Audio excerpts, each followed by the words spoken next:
saudaraku. Suara Tuhan memanggil hamba-Nya yang tersesat di dalam dosa. Nestapa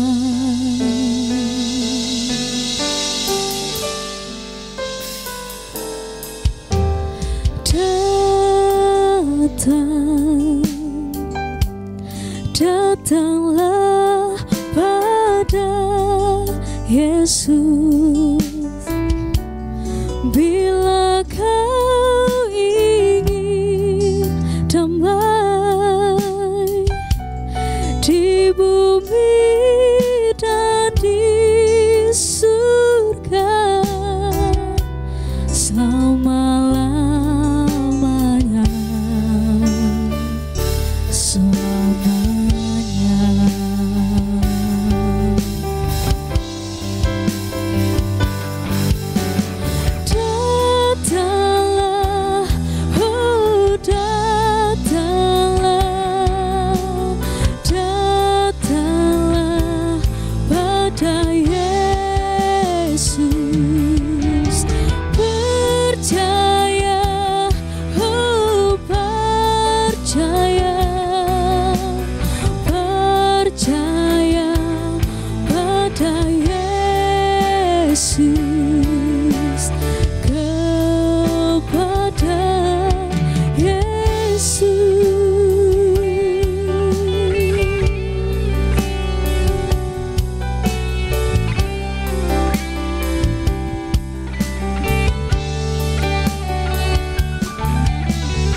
Datanglah pada Yesus bila kau ingin damai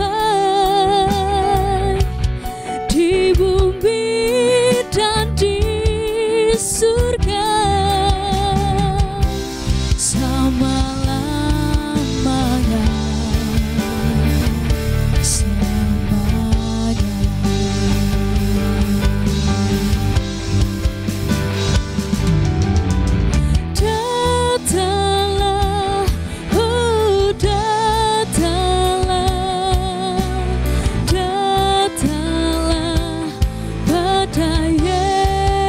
Yesus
Yesus, datanglah,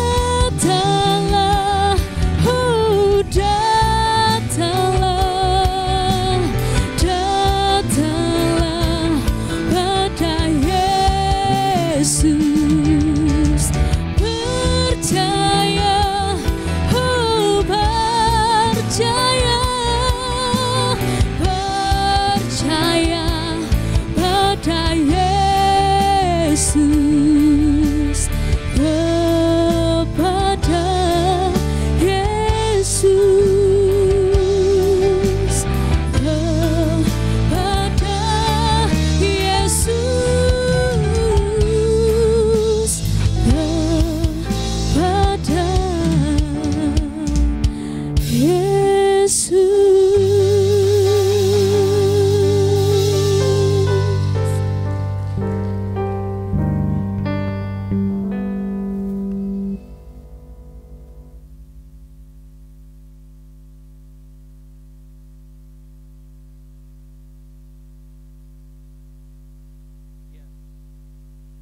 Cek. Baik, Bapak, kita mengucap syukur berkat pujian yang luar biasa.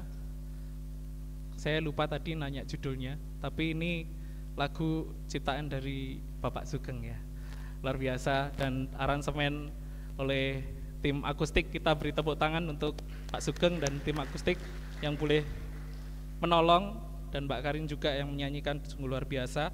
Dan Bapak Ibu, hari ini kita akan belajar firman Tuhan yang saya beri judul Bayar Harga Demi Karya yang Sempurna. Bayar harga demi karya yang sempurna. Ya, sebelumnya mari kita berdoa. Terima kasih Tuhan, kami ucap syukur untuk setiap pertolongan-Mu dalam kami memuji dan muliakan nama-Mu, dalam kami membaktikan diri kami, dan kami boleh mempersembahkan diri kami untuk memuji dan muliakan nama Tuhan. Dan saat ini kami mau memberikan pikiran kami, hati kami untuk mendengar firman-Mu. Biarlah Tuhan terus menolong kami untuk boleh lebih baik lagi, untuk menjalankan apa yang menjadi kehendak Tuhan, untuk belajar mengenal Tuhan Yesus Kristus. Terima kasih Bapa. Sekali lagi juga pimpin hamba-Mu yang penuh dengan kekurangan. Tuhan akan berkati kami. Biarlah Roh Kudus menolong kami, baik hamba-Mu dan juga jemaat yang boleh mendengarkan, boleh mengerti apa yang boleh disampaikan. Terima kasih Bapa. Hanya dalam nama-Mu Tuhan Yesus kami berdoa. Amin. Baik Bapak Ibu dan Saudara, judul sekali lagi saya sampaikan, judulnya adalah Bayar Harga Demi Karya yang Sempurna. Karya keselamatan yang sempurna ternyata perlu dibayar mahal. Ada sesuatu yang harus dibayar. Nah, kalau di dalam bidang seni, di dalam bidang seni, sebuah karya itu dikatakan sempurna jika karya tersebut dibuat melalui proses dan diselesaikan, kemudian dipertunjukkan kepada audien, gitu ya. Jadi karya seni itu, karya yang luar biasa itu akan terlihat luar biasa ketika itu sudah selesai dan dipertunjukkan. Nah, sama juga halnya dengan karya ilmiah, karya tulis, dan juga skripsi mungkin, tesis. Ya, hal ini juga perlu dikerjakan gitu ya. Agar dikatakan sempurna, skripsi atau karya tulis itu harus diselesaikan tidak hanya sampai ujian selesai, tetapi perlu direvisi, terus kemudian dijilid, kemudian ya jilidnya nggak sembarangan ya, ada tinta emasnya ya, ada tinta emasnya, terus kemudian dijilid tebel gitu ya, di kayak bentuk buku gitu, yang menarik, dan ada logo kampusnya gitu ya. Nah, itu baru dikatakan selesai, itu baru dikatakan karya tulis. Nah, tetapi untuk mengerjakannya, ini yang mungkin sudah pengalaman atau sekarang sedang menyelesaikan, sedang berusaha untuk menyelesaikan gitu ya, pasti ada banyak kendala yang dihadapi. Antara lain biasanya, ini alasannya anak-anak ya, alasannya mahasiswa biasanya. Saya kalau pas jadi mahasiswa, alasannya nggak, kurang cepat ngerjainnya, dosennya sulit ditemui, ya nyalain dosennya. Terus kemudian merasa dosennya ini detail banget, terus banyak kesibukan lain, itu menjadi alasan. Dan juga biaya yang tidak sedikit dan lain-lain, banyak hal. Namanya orang nggak ngerjain pasti akan ada banyak alasan, gitu ya. Saya mengalami. Kenapa saya berbicara seperti itu? Saya mengalami banyak alasan supaya saya nggak ngerjakan, gitu ya. Nah, kendala-kendala tersebut seringkali membuat mahasiswa malas, stres, bosan untuk menyelesaikannya. Tetapi demi karya yang sempurna, demi membanggakan orang tua, demi wisuda yang sudah menanti, mahasiswa harus berani membayar harga, atau harus mengorbankan kesibukan yang lain, mengorbankan egonya untuk manut apa yang dikatakan dosen, gitu ya, mengorbankan waktu tidur, ya, dan lain-lain. Banyak hal yang harus dikorbankan untuk menyelesaikan skripsi atau tesis atau karya tulis. Jadi itu yang menjadi gambaran tentang karya yang harus diselesaikan, gitu ya. Dan hari ini kita juga akan belajar bagaimana proses Allah menyelesaikan karyanya yang agung melalui Yesus Kristus, karya keselamatan yang sempurna. Karya keselamatan yang sempurna berarti karya keselamatan yang selesai, gitu ya, sudah akhir. Allah sudah mengawali penggenapan janjinya dengan kelahiran Yesus, kemudian mati di kayu salib, dan diselesaikan dengan kebangkitannya pada hari yang ketiga. Di dalam 1 Korintus 15 ayat 3 sampai 4, sebab yang sangat penting telah kusampaikan kepadamu, yaitu apa yang telah kuterima sendiri, ialah bahwa Kristus telah mati karena dosa-dosa kita sesuai dengan kitab suci, bahwa ia telah dikuburkan, dan bahwa ia telah dibangkitkan pada hari yang ketiga sesuai dengan kitab suci. Inilah karya Allah yang sempurna. Inilah karya Allah yang begitu sempurna, diselesaikan oleh Tuhan kita Yesus Kristus. Lahir dunia, mati di kayu salib, dan bangkit pada hari yang ketiga. Ini karya yang luar biasa. Dan keuntungan bagi kita adalah kita menerima keselamatan itu. Berarti karyanya itu ditunjukkan untuk kita, Nah, tetapi kembali lagi, kita melihat pada proses untuk menyelesaikan karyanya.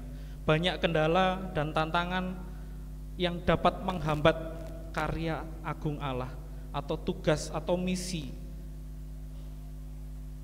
itu, dan bagaimana cara Yesus menghadapinya. Di dalam perikop atau ayat yang kita baca hari ini, perikop hari ini, kita bisa melihat hal apa saja yang dapat menghambat dan cara Yesus melewatinya dengan baik dalam rangka melaksanakan karya atau misi Allah. Dan hal ini juga berlaku untuk kita sebagai pelaksana misi Allah yang berikutnya. Bukan berarti kita juga tanpa misi, ya. Ada karya Allah yang selanjutnya yang Tuhan mau pakai kita. Nah, kalau kita bisa melihat di sini, ada banyak hal tantangan, banyak hal godaan, cobaan yang akhirnya menghambat. Hambatan itu lebih kepada diri kita sendiri. Hambatan itu lebih kepada diri kita sendiri. Kalau kita mau melihat di ayat yang ke-44, ayat yang ke-44, ia sangat ketakutan dan makin bersungguh-sungguh berdoa.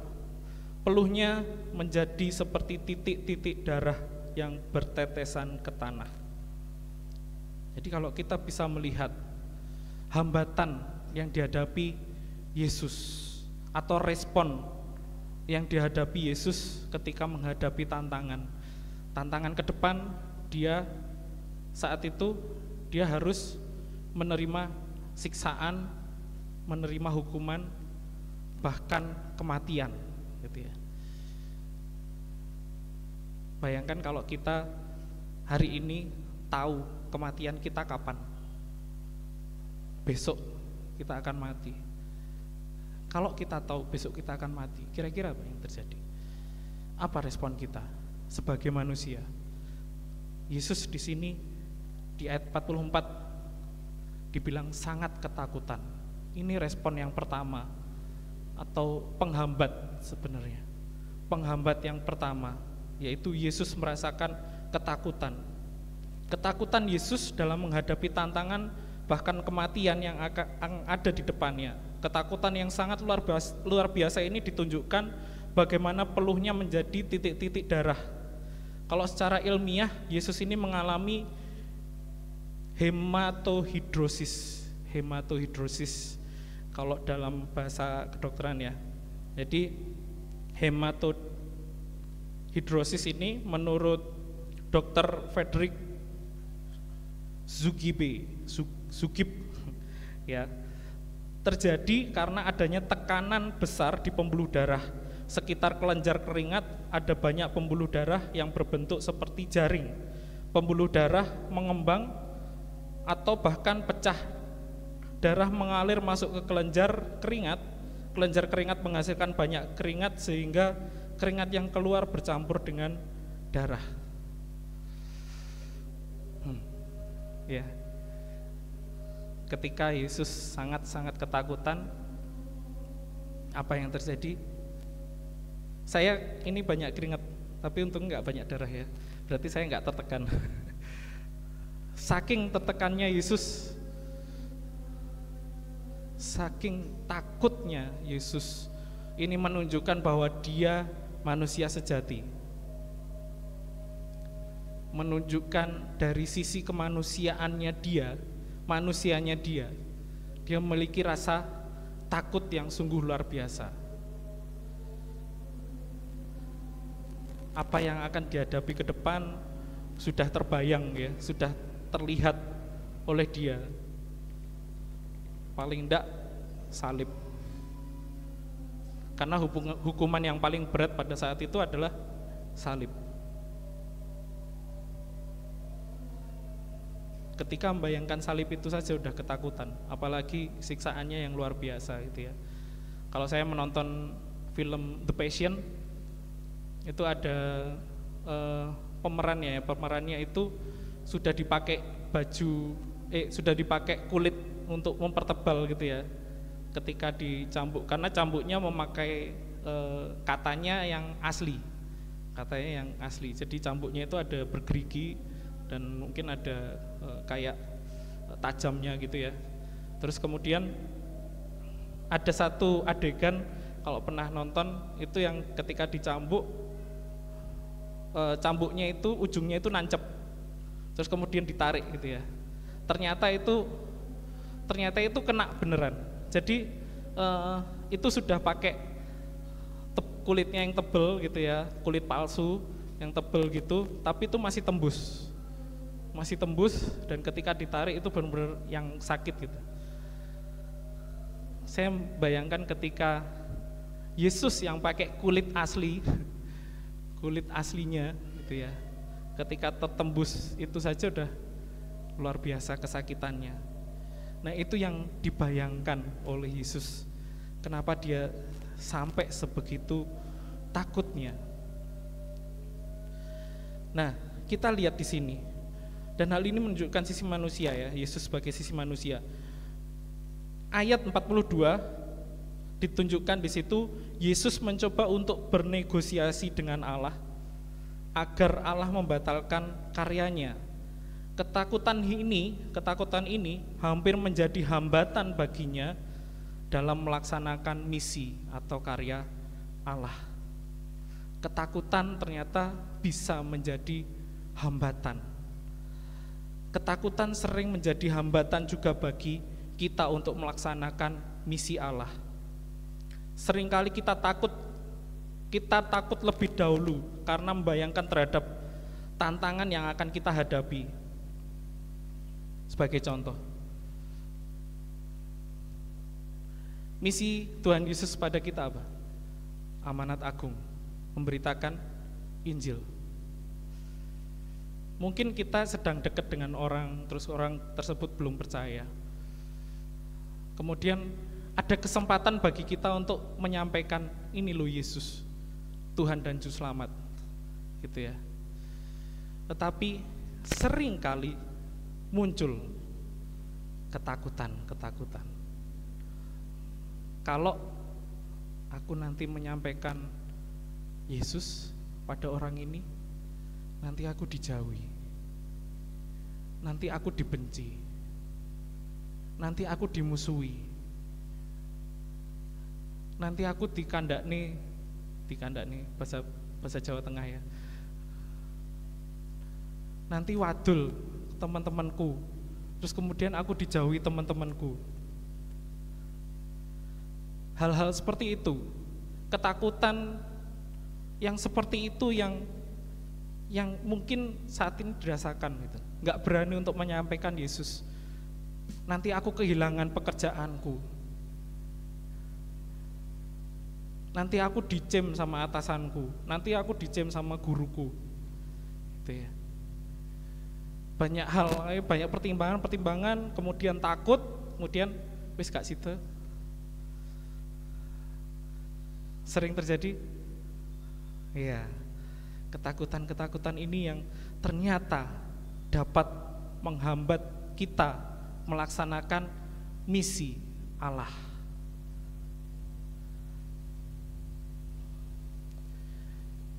Yesus menjadi teladan bagi kita untuk taat kepada kehendak Allah, gitu ya. Jika kita secara pribadi ada panggilan pelayanan, entah itu memberitakan Injil kepada orang terdekat, atau mungkin dipanggil secara sepenuh waktu, atau menjadi, bagi yang wanita, menjadi istri hamba Tuhan, gitu ya. Pasti akan ada ketakutan, karena kita tahu tantangan-tantangan yang akan kita hadapi ke depan, itu sangat-sangat sulit. Sangat-sangat sulit. Ya. Tetapi sebagai pelaksana misi Allah, kita harus taat atas apa yang Tuhan kehendaki untuk kita lakukan. Jadi kalau kita melihat teladan Yesus, caranya supaya kita bisa melewati hambatan ketakutan itu, kalau kita melihat juga di ayat yang ke-42 yang berikutnya, tetapi bukanlah kehendakku, melainkan kehendakmu lah yang terjadi. Kembali lagi, saya membayangkan Yesus ketika minta itu, Tuhan kalau boleh cawan ini lalu daripadaku. Terus dia bilang, tapi bukan kehendakku, kehendakmu sajalah yang terjadi.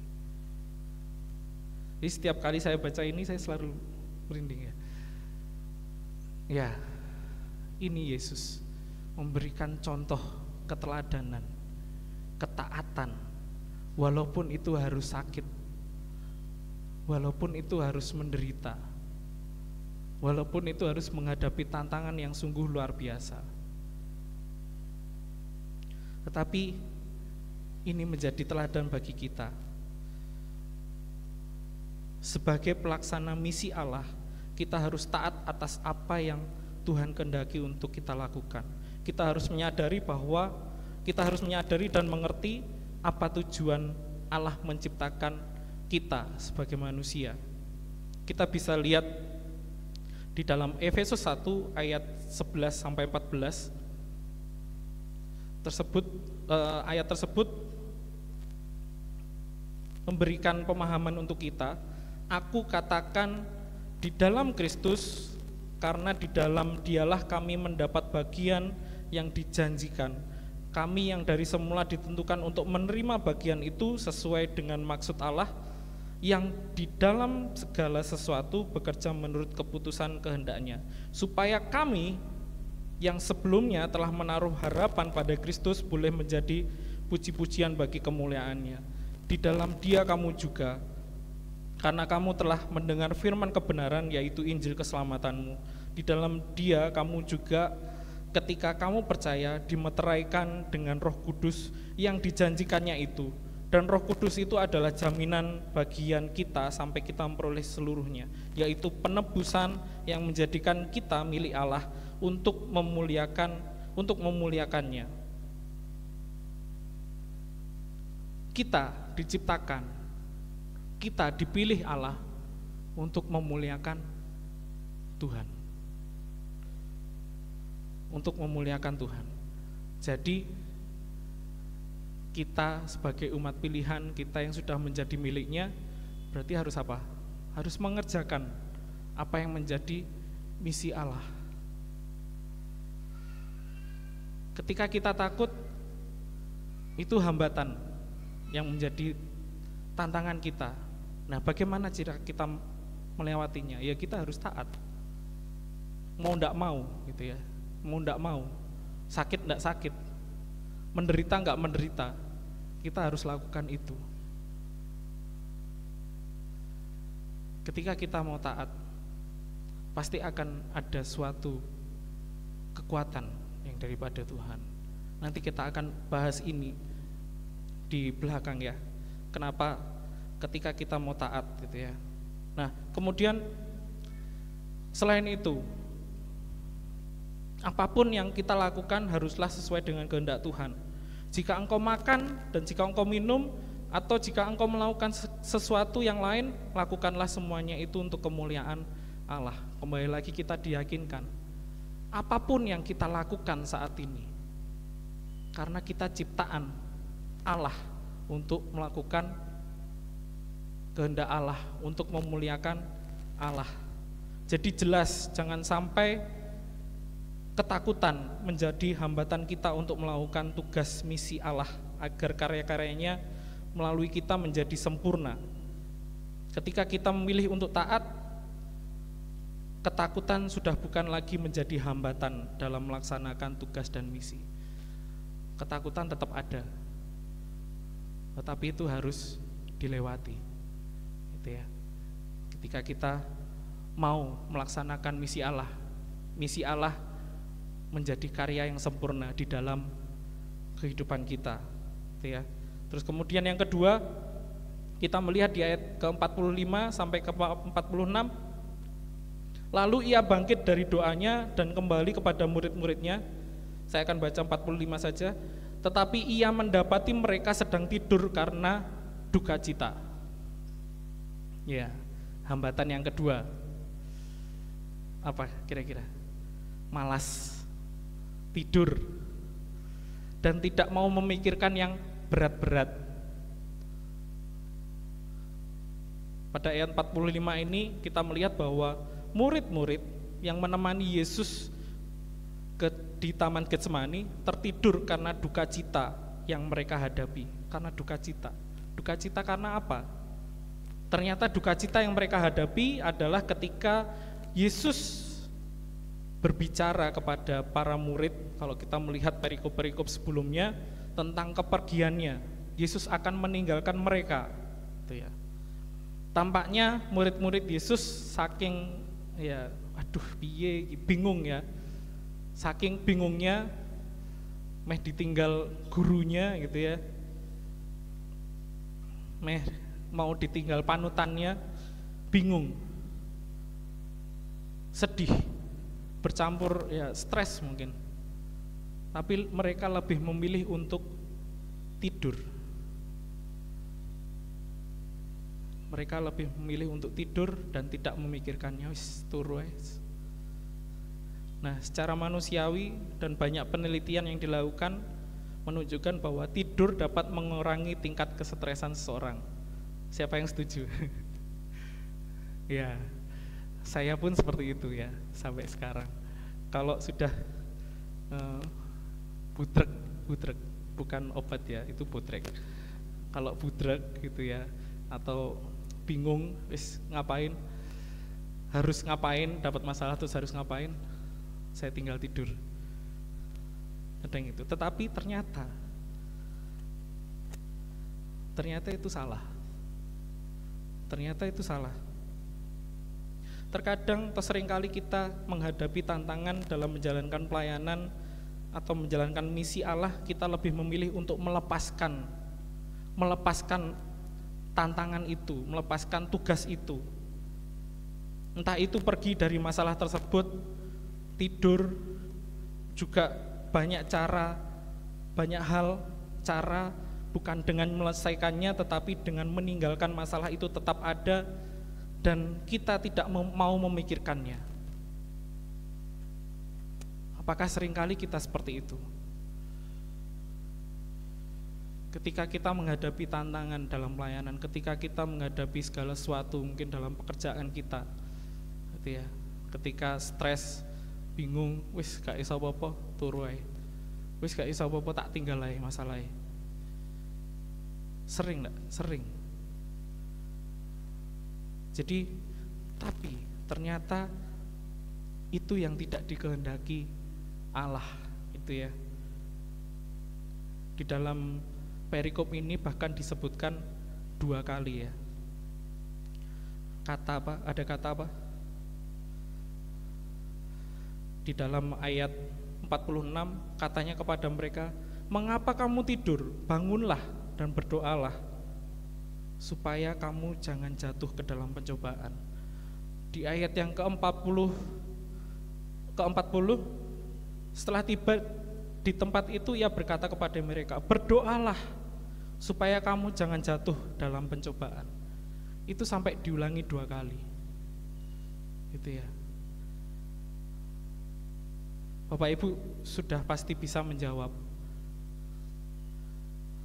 Bukan dengan malas, bukan dengan meninggalkan masalah tersebut, tetapi berdoa.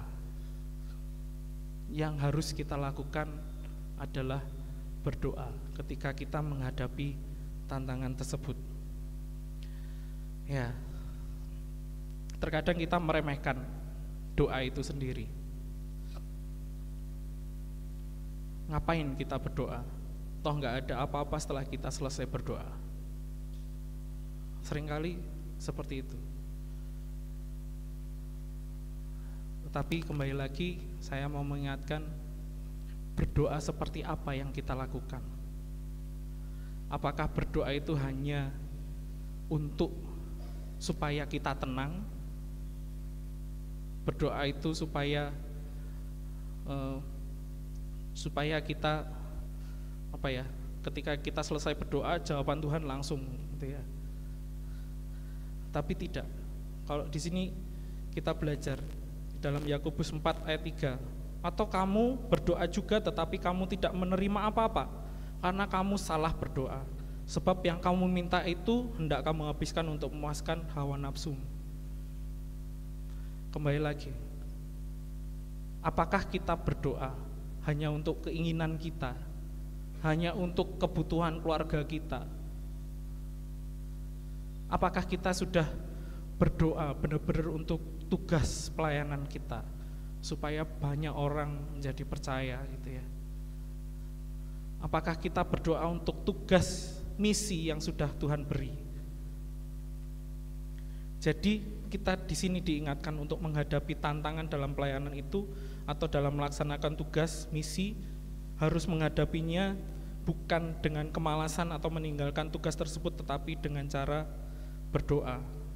Berdoa yang sungguh-sungguh kepada Allah yang memberi tugas tersebut. Kembali lagi kita melihat teladan Yesus yang Yesus lakukan. Di ayat 44, ia sangat ketakutan dan makin bersungguh-sungguh berdoa. Itu ya. Jadi ketika kita mau sungguh-sungguh berdoa dengan ketaatan, dengan doa yang sungguh-sungguh, Yesus diberi kekuatan dan akhirnya dapat menjalankan misi karya keselamatan sehingga menjadi karya yang sempurna bagi kita Dan hasilnya sekarang kita telah selamat dari hukuman maut. Begitu juga dengan kita. Yesus sudah menjadi teladan, mencontohkan bagaimana kita harus melaksanakan tugas dengan penuh ketaatan, bukan memikirkan kepentingan kita sendiri, dan juga menjalankan tugas dengan modal doa yang sungguh-sungguh. Dengan ketaatan dan doa kita akan mendapatkan kekuatan untuk menyelesaikan tugas pelayanan dengan sempurna. Yesus bisa menyelesaikannya dengan sempurna. Yesus sudah menjadi prototipe, contoh. Yesus manusia gitu ya. Tapi dia bisa melakukannya. Kita sebagai manusia yang menjadi pengikut Kristus, dan Yesus sudah bilang, aku akan tetap ada bersama-sama kamu gitu ya. Roh Kudus yang ada di dalam diri kita itu bisa memampukan kita untuk menyelesaikan tugas atau misi dari Allah. Jadi tidak perlu takut. Minimal yang kita lakukan dan kita sangat tahu tugas kita adalah amanat agung. Menjadikan amanat agung memberitakan Injil itu sebagai gaya hidup. Ketemu orang, ya ngobrol sedikit tentang Yesus, kalau dia tertarik kita lanjutkan. Itu ya. Jadi banyak cara, banyak metode yang bisa kita pelajari bagaimana caranya untuk kita memberitakan tentang Yesus. Bahkan Roh Kudus sendiri bisa menuntun kita untuk kita memberitakan keselamatan itu. Mari kita berdoa. Terima kasih Tuhan, kami mengucap syukur untuk firman-Mu. Kami mengerti apa yang menjadi hambatan bagi kami. Ketakutan dan juga kemalasan ketika kami harus menghadapi tantangan, menghadapi cobaan, menghadapi penyiksaan, menghadapi tuduhan. Itu membuat kami takut, membuat kami malas untuk melaksanakan tugas yang daripada Tuhan.